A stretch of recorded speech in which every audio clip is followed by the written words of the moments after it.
귀한 찬양 감사합니다. 여러분들은 신앙생활한 지 얼마나 되셨습니까? 아마 뭐 다 다양하시겠죠. 어떤 분들은 모태신앙도 있을 거고, 또 초등학교 때나 뭐 학창 시절 때 신앙생활한 분도 있을 거고, 결혼해서 하신 분들도 있고, 또 이제 믿은 지 얼마 안 된 분들도 있을 겁니다.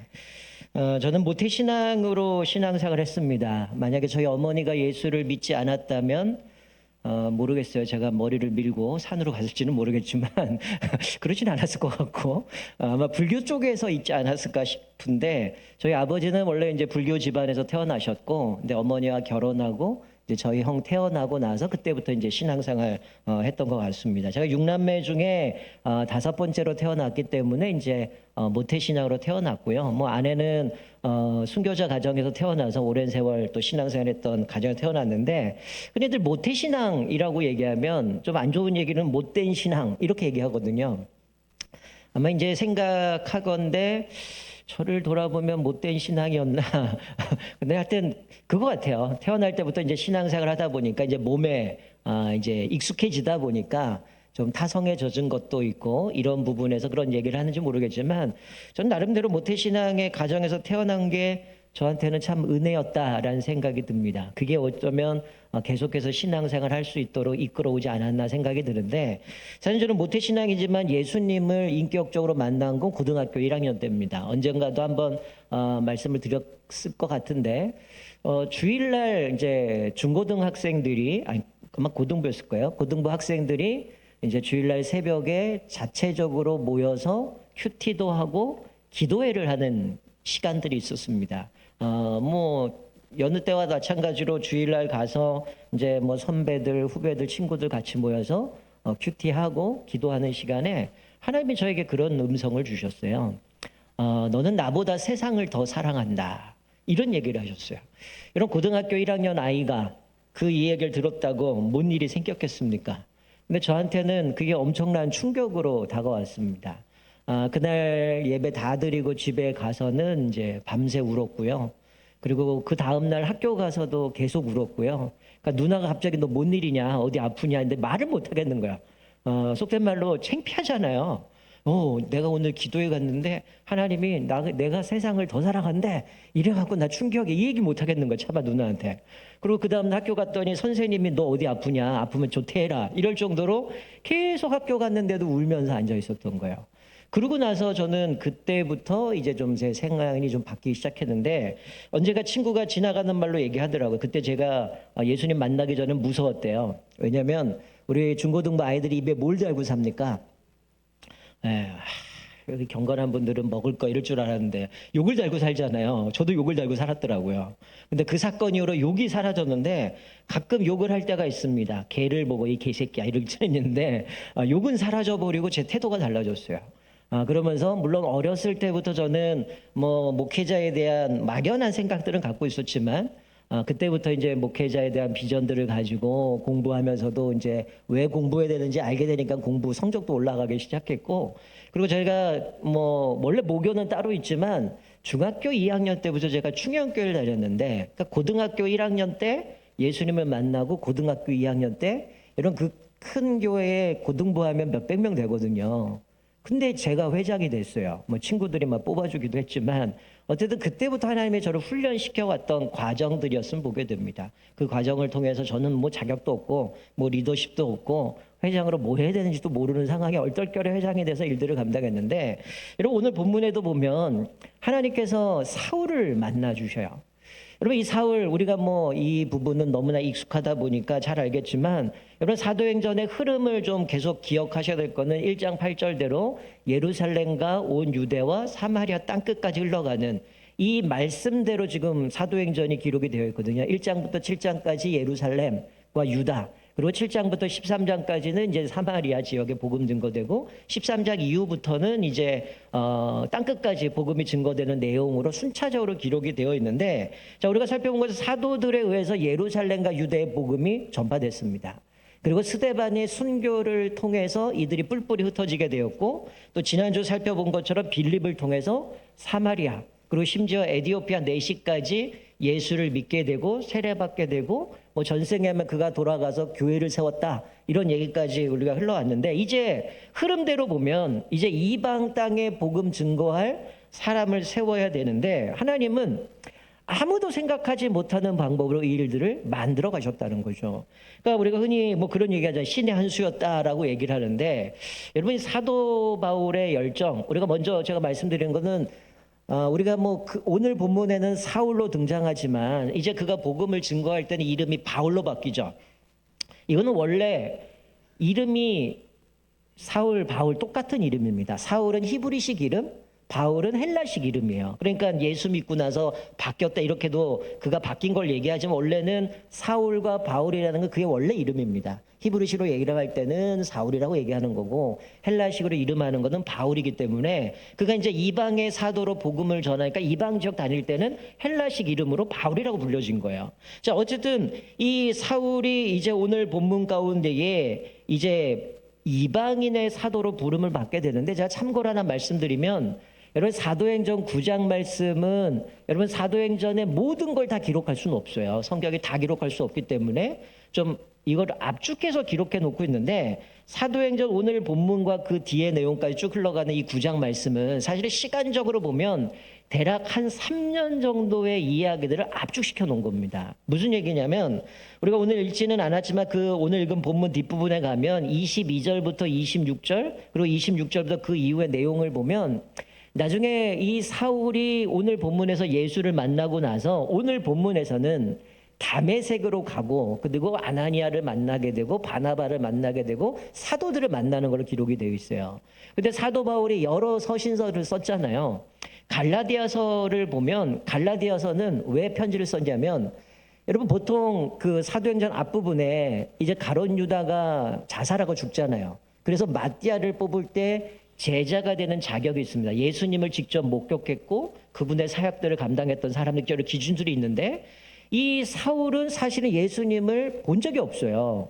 그러니까 복음을 전할 때마다 야 너는 사도가 아니지 않냐라고 하는데 사도 바울은 자기가 사도라고 얘기하는 겁니다. 그래서 자기의 사도권을 변호하기 위해서 늘 자기가 서신에 보면 내가 하나님의 은혜로 사도가 됐다는 걸 기록하고 있는데 갈라디아서 보면 예수님을 만난 오늘 사건 이후에 바로 사도들을 만난 게 아니라 아라비아로 갔다고 얘기를 해요. 아라비아로 갔다가 3년 후에 돌아오는 기록이 있습니다. 이 기간 동안 사실은 이 오늘 본문에 등장하는 이 사울이라고 하는 바울이 뭐 한 겁니까? 예수님과의 그 3년의 기간 동안 교제를 통해서 하나님이 자기에게 주신 계시들을 다시 한번 그 의미들 파악을 하게 되고 하나님 앞에 직접적으로 3년의 기간을 통해서 하나님의 뜻을 발견 사역을 준비한 기간을 3년으로 이제 사역 이제 학자들이 그렇게 보고 있는 거죠. 그러니까 오늘 본문에서는 바로 그냥 다시금 사도들을 만나는 걸 기록되어 있지만 갈라디아서와 연결해서 볼 때는 그 3년의 기간을 통해서 사도 바울이 그렇게 주님과의 계시를 통해서 훈련 과정을 통해서 이제 사도로 부름받는 모습을 보게 됩니다. 자, 어쨌든 스데반의 순교 이후로 교회가 다 흩어져 버렸어요. 예수 믿는 사람들이 뿔뿔이 흩어졌는데 이제 그들이 교회가 망한 게 아니라 오히려 그들을 통해서 교회가 확산되어져 가고 있는 모습을 보는데 오늘 본문 말씀은 여전히 사울이 살기가 등등해서 이제 예수 믿는 사람들을 잡아다가 감옥에 갇히길 위해서 뭐 합니까? 공문을 받습니다. 여기서 공문은 우리식으로 표현하면 뭘까요? 아마 체포영장 이런 거가 되지 않을까요? 합법적으로 이제 이 공문을 가져다가 다메섹에 있는 회당에 들어가서 예수 믿는 사람을 잡아다가 감옥에 가두는 그래서 예수의 도를 완전히 말살시키려고 하는 게 이 사울의 자기의 목적이었는데 자 여러분 다메섹까지 예루살렘의 다메섹까지 대략 200km, 240km 정도 떨어져 있는 지역입니다. 그러면 이 사울이 다메섹으로 가는 기간 동안 룰루랄라 하고 갔겠습니까? 아주 눈에 그냥 불을 붙이갖고 가다가 그냥 어디 기독교인들 예수 믿는 사람 하나 만나면 내가 죽이리라. 이 생각을 갖고 달려갔을 거예요. 그런데 이 사울의 열심은 대단했습니다. 갈라디아서에 보면 자기는 다른 사람들보다 하나님을 향한 그 열정, 유대교에 대한 열정을 가지고 정말 열심을 가지고 달려갔거든요. 그런데 이 사울의 열심은 잘못된 열심이었죠. 그리고 지나친 열심이었고 완전히 방향이 잘못됐습니다. 우리가 흔히 일반 사회에서도 이야기하고 우리 교회에서도 좀 종종 얘기하지만 우리가 뭐가 중요하다고 얘기하면 속도가 중요한 게 아니라 뭐가 중요해요? 방향이 중요하다고 얘기하는 거죠. 사울은 자기의 열심을 갖고 열심히 달려갔는데 사실은 잘못된 열심이었다라는 거죠. 여러분 제가 예전에 기억하신 분도 있을 거예요. 분당이 형성되고 수지가 형성될 때 어느 날 뉴스에 수지 아파트 천장이 무너졌습니다. 그때 이유는 바닷모래를 가지고 아파트를 져서 지붕이 무너졌었어요. 여러분 건축을 하는 분들은 아실 겁니다. 건축하는 거 속도 내서 열심히 빨리 지면 문제들이 생겨요. 나중에 그거 수정하려면 그거 더 힘들거든요. 우리 몇 년 전에 우리 검단의 아파트 아름답게 딱 졌는데 어떤 문제가 생겼어요? 지하 주차장에 기둥의 철골이 60%가 빠졌다.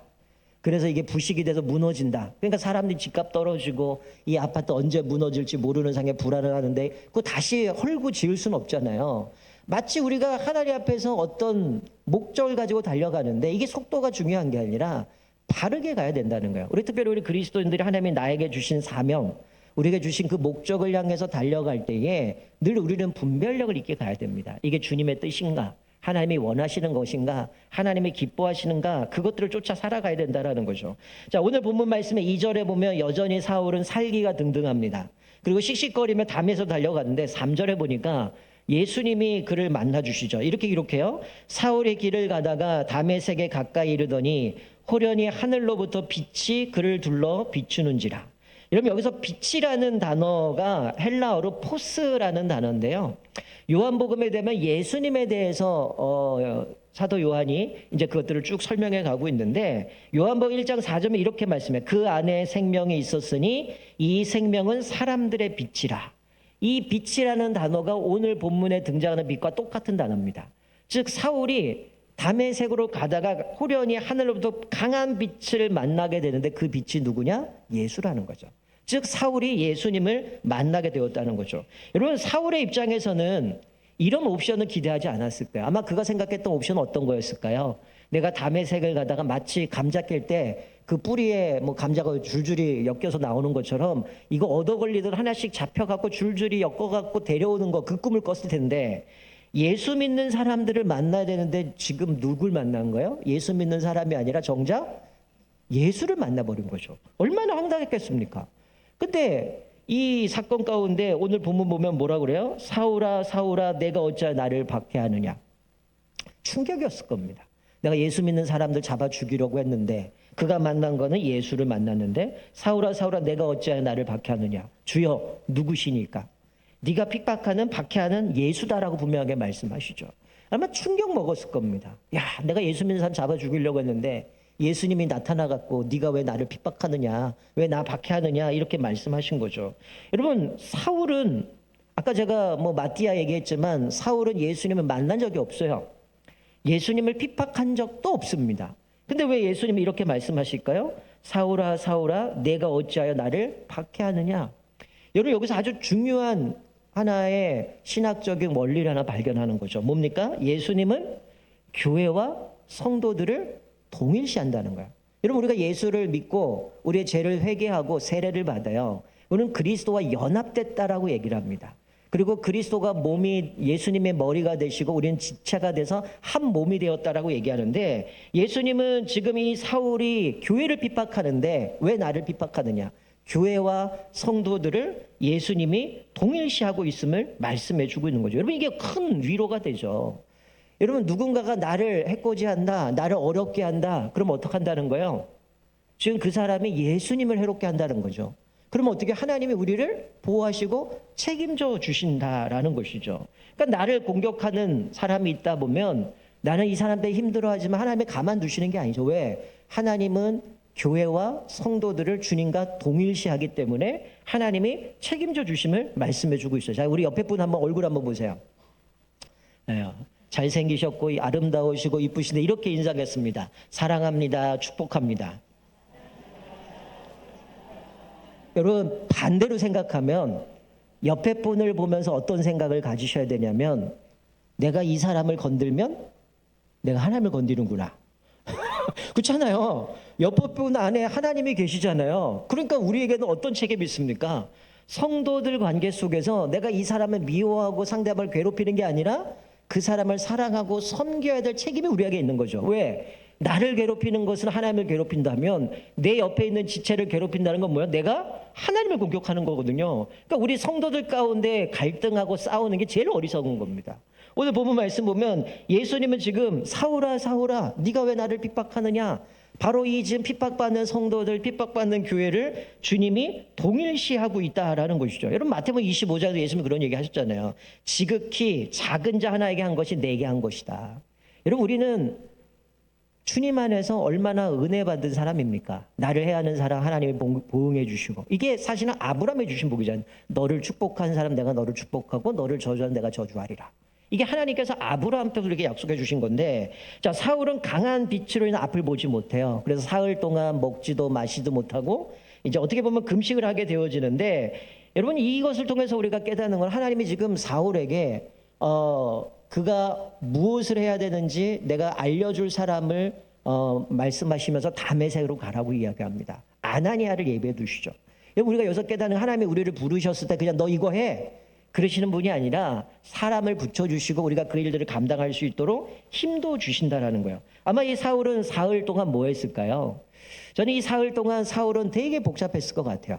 내가 지금까지 이게 전부라고 생각하고 유대교가 전부라고 생각하고 이게 분명 확신을 갖고 달려왔는데, 정작 예수님을 만나게 됐고 예수님은 왜 나를 핍박하느냐 얘기했고, 그리고 아나니아를 만나서 이제는 너는 이방인의 사도로 부르셨다라고 얘기하는 그 상명 가운데 내가 뭘 해야 되는지 깨닫게 된 거죠.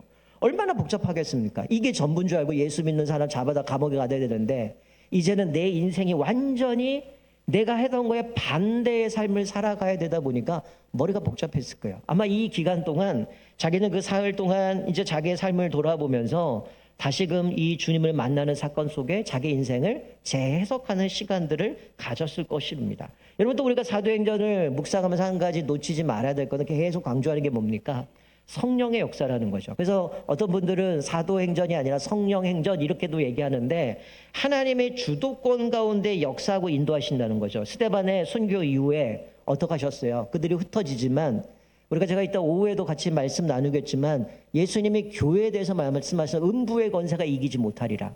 죽음의 권세가 교회를 못 건든다는 거예요. 이들이 흩어지고 잔멸시키면 끝날 줄 알았는데 교회는 더 성장하고 복음이 증거되어지고 흘러가게 되어지는데, 성령께서 주도적으로 역사하시는 거야. 빌립을 통해서 사마리아 복음 증거하게 하시고, 에디오피아 내시 만나게 하시고, 또 우리 10장에 보면 고넬료를 만났는데 베드로를 통해서 환상을 보게 만들고, 고넬료가 기도할 때에 또 베드로를 불러오라고 얘기하는 이 모든 것 성령이 역사하시는 거죠.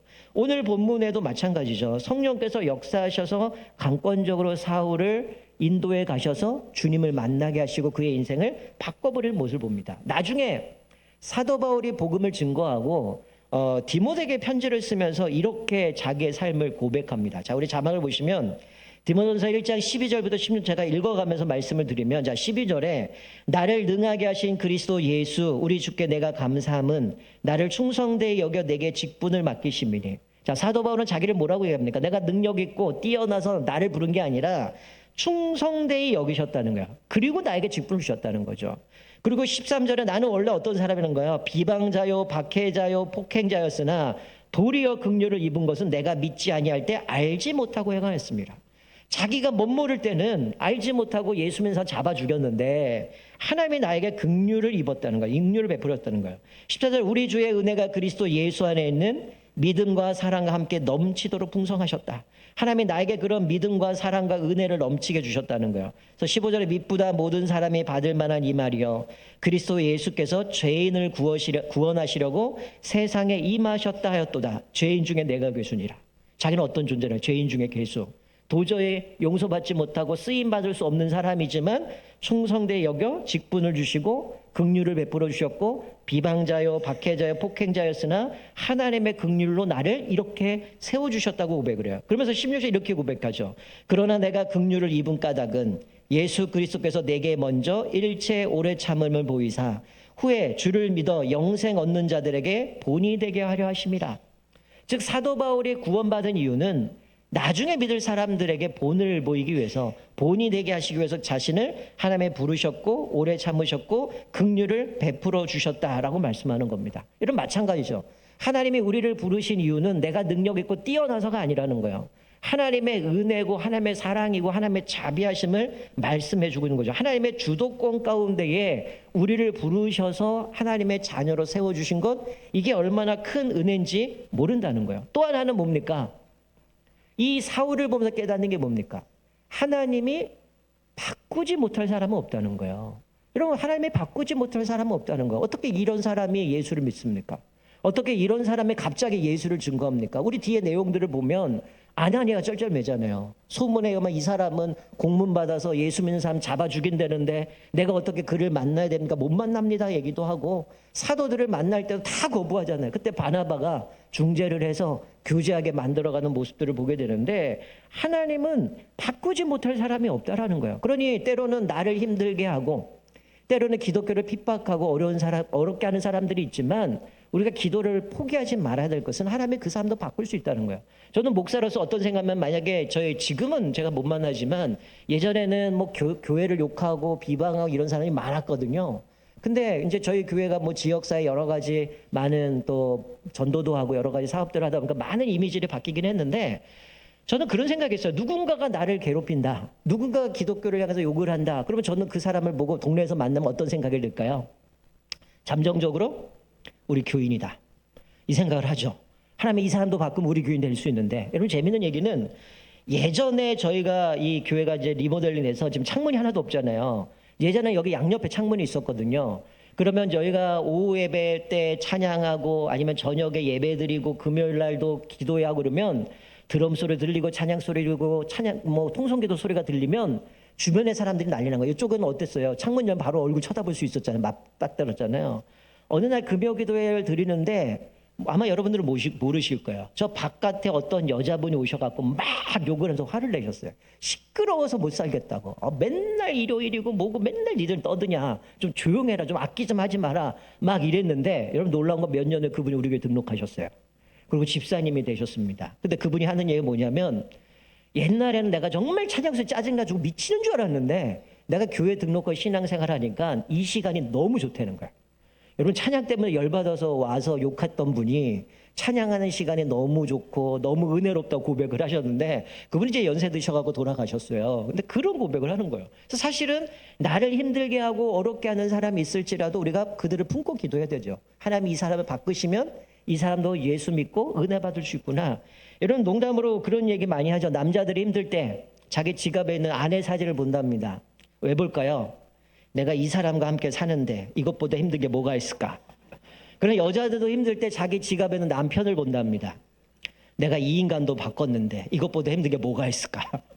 여러분, 우리가 농담으로 그렇게 하는데 사실 하나님이 나를 자녀 삼아 주신 거 얼마나 큰 은혜입니까? 나도 하나님 바꿔주셨거든요. 마찬가지로 나를 힘들게 하고 어렵게 하는 사람이 있을지라도 그들을 위해서 기도하고, 하나님의 바꾸지 못할 사람 없다라는 모습 가운데 하나님의 이 영혼도 구원하셔서 하나님의 은혜 가운데 살아갈 수 있도록 우리가 포기치 마시고 그들을 위해서 기도하셨으면 좋겠어요. 자, 오늘 본문이 사실은 9장에 한번 나오고 22장에 나오고 26장에 나옵니다. 이제 사도 바울이 이제 오늘 누가가 기록하면서 9장은 사울이 어떻게 예수를 만나게 된지를 기록한 거고, 22장에서는 사도 바울이 복음을 전하다가 반대하는 사람들 설교를 하면서 내가 예수님을 어떻게 만났는지를 소개하는 내용이 22장이에요.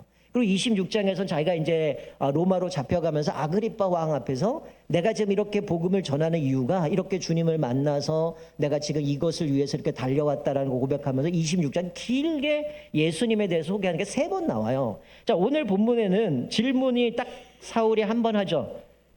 주님 누구십니까? 이렇게 질문하는데 22장에 가면 한 번 더 질문을 합니다. 뭐라고 질문하면, 주여 내가 무엇을 하리까? 라고 질문을 합니다. 여러분, 오늘 9장에서는 네가 뭘 해야 될지 다메섹으로 가면 누가 너에게 알려줄 거다 이렇게 얘기하는데, 22장에서 자기가 다시 재해석하는 거죠. 내가 그때 9장에 나오는 것을 예수를 만났는데 누구십니까? 그랬더니 네가 핍박하는 예수다라고 얘기했을 때 사울이 뭐라고 고백했다는 거예요? 주여 내가 무엇을 하리까? 여러분과 예수를 만난 인생은 달라져야 되죠. 기존에 가지고 있던 자기의 신념, 가치관, 세계관, 이게 전부인 줄 알고 모든 열심을 갖고 달려왔는데 예수를 만났더니 그가 바뀐 게 뭡니까? 내가 무엇을 해야 됩니까? 라고 고백하는 거죠. 여러분, 내가 예수를 믿는데 여전히 내 신념과 가치관과 아집을 붙들고 예수를 믿는다라고 한다는 건 우리 변화된 거 아닙니다. 예수를 믿으면 어떨까요? 내 가치관과 생각들이 말씀으로 복음으로 재해석돼야 되죠. 그리고 내가 무엇을 위해 살아가야 되는가? 말씀 가운데 다시금 재정리가 되어야 되는 인생이라는 거죠. 여러분, 빛 대신 주님을 만나니까 완전히 새로운 삶을 살아갑니다. 바울이 뭐라고 고백하죠? 자기는 유대인 중에 유대인, 히브리인 중에 히브리인이고 가말리알 밑에서 요즘 식으로 하면 난 서울대 출신이고 온갖 학문 다 배웠고 자랑할 게 너무 많은데 그가 고백하는 건 뭐예요? 이 모든 걸로 배설물을 갖다. 나에게 가장 고상한 지식은 예수를 아는 것이다. 왜 그랬을까요? 가치관이 바뀌었거든요. 그 당시에는 나는 전통적인 히브리인 유대인이고 유대교 최고, 어떻게 보면 그가 승승장구했다면 아마 사내들인 공회에서 한 자리 차지했을 사람이에요. 근데 그 모든 걸 포기하고 예수를 아는 것이 가장 고상한 지식이다라고 고백하면서 그의 인생 가운데 완전히 가치관이 바뀐 모습을 봅니다. 혹시 이 자리에 앉아 계신 분 중에 내가 예수를 믿고 있지만 아직 주님을 인격적으로 만나지 못했다면 기도하셔야 돼요. 하나님, 나도 만나 주십시오.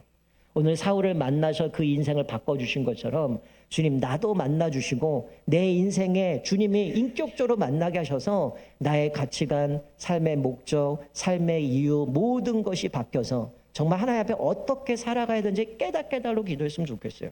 여러분, 사도 바울이 에베소 교회 편지를 쓰면서 이렇게 고백을 합니다. 우리 자막을 보시면 에베소 5장 8절 우리 같이 한 목소리 읽겠습니다. 시작. 너희가 전에는 어둠이더니 이제는 주 안에서 빛이라. 빛의 자녀들처럼 행하라. 사도 바울이 에베소 교회에 뭐라고 얘기합니까? 우리가 허물과 죄로 죽었던 우리들, 마귀의 종노를 했던 우리들, 어둠 속에 살았던 우리였는데 빛 대신 예수님을 만나게 돼요. 그랬더니 이제는 주 안에서 빛이라. 빛의 자녀들처럼 행하라고 얘기합니다. 주 안에서 우리를 뭐라고요? 빛이라고 얘기해요. 빛 대신 예수님, 그 주님의 긍휼하신 가운데 우리가 구원받았는데 이제 우리를 빛이라고 얘기를 하죠. 여러분, 이게 보통 그런 얘기를 하잖아요. 달은 태양의 빛을 받아서 그것을 반사하잖아요. 마치 하나님이 우리에게 긍휼을 베푸시고 그 사랑을 베푸시고 우리에게 빛을 비춰주셨는데 우리가 그 빛을 비추는 자가 되어야 된다는 거죠.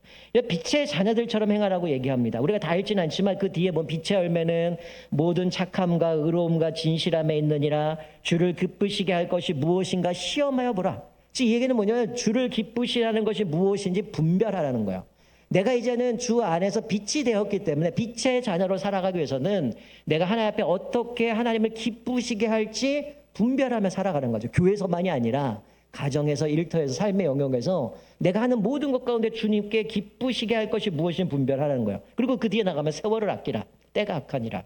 세월을 아끼라는 얘기는 시간 조절 잘해라가 아니라 원래 원문을 보면 모든 기회를 붙들라는 거죠. 모든 기회를 붙들어서 주님이 기뻐하시는 뜻이 무엇인지를 분별하고 열매 맺는 삶을 살아가라. 그래서 그 뒤에 성령 충만하여 시와 찬미와 하나님의 은혜로 노래하고 찬양하고 그 고백 쭉 흘러가는 모습을 보는데 우리가 이 말씀 보면서 사도 바울은 그런 고백하는 거죠. 내가 이제는 빛이 돼서 빛의 자녀로 복음의 사도로 이제는 로마에 잡혀가기까지 계속해서 복음을 증거하며 믿음으로 나아가는 모습을 보게 되어집니다. 우리가 오늘 말씀 보면서 주님이 우리를 부르셨는데 그것도 하나님의 은혜고 또 우리가 무엇보다 주님이 부르셨다면 우리를 인격적으로 만나주셔서 우리 가치관, 신념 모든 것들이 바뀌어서 우리가 정말 빛의 자녀들처럼 하나님을 기쁘시게 하는 것이 무엇인지 분별하고 또 우리에게 주신 그 사명을 따라 주여 내가 무엇을 하리까라고 고백했던 것처럼 우리에게 주신 사명을 따라서 가정에서 또 일터에서 우리 삶의 모든 여정 속에서